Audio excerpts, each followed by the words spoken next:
اور تیسری چیز یہاں پر بیان کی گئی وَلَا يَغْتَبْ بَعْضُكُمْ بَعْضًا،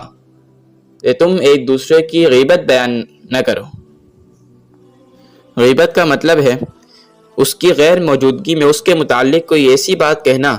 جس کو وہ سنتا تو اس کو ایذا ہوتی، اگرچہ وہ سچی بات ہی کیوں نہ ہو، کیونکہ اگر وہ غلط بات ہوتی تو غلط الزام تو تہمت پر، جس کی حرمت الگ قرآن میں موجود ہے۔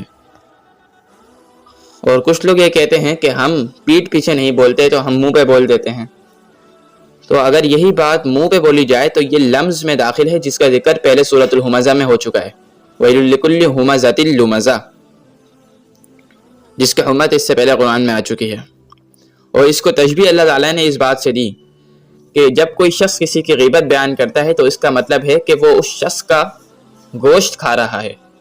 یعنی تشبیہ اس طرح اللہ تعالیٰ نے دی کہ مردہ جسم سے گوشت اگر کوئی کھائے تو مردے کو تو کوئی تکلیف نہیں ہوتی،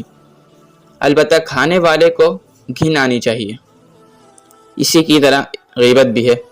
کہ جس کی غیبت کی جا رہی ہے اس کو تو کوئی تکلیف نہیں، کوئی مضرت نہیں پہنچ رہی،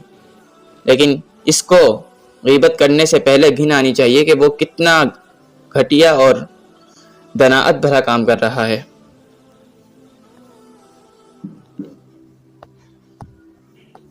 خلاصتاً یہ کہ اس آیت میں 3 چیزوں کی حرمت کا بیان کیا گیا، ظن، تجسس اور غیبت، مگر غیبت کی حرمت کا زیادہ اہتمام اس لیے فرمایا کہ اس کو کسی مردہ مسلمان کا گوشت کھانے سے بھی تشبیہ دے دی۔ اس کی حکمت یہ ہے کہ کسی کے سامنے اس کے عیوب ظاہر کرنا اگرچہ ایذا رسانی کی بنا پر ہو حرام ہے، لیکن سامنے والا بندہ اپنی مدافعت یعنی اپنا بچاؤ کر سکتا ہے، اور مدافعت کے خطرے سے ہر ایک کی ہمت بھی نہیں ہوتی کہ وہ کسی کے سامنے بھی اس کا عیب بیان کر دے۔ لیکن یہ جو غیبت ہے، غیبت میں سامنے سے بچاؤ کرنے والا کوئی نہیں ہوتا، ہر کمتر سے کمتر آدمی اپنے سے بڑے آدمی کی غیبت کر سکتا ہے،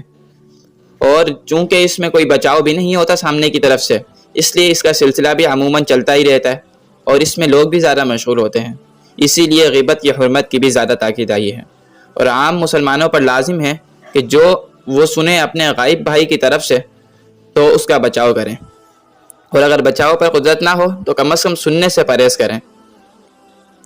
اللہ تعالی ہمیں ان تینوں گناہوں سے بچنے کی توفیق عطا فرمائے۔ وآخر دعوانا ان الحمد للہ رب العالمین۔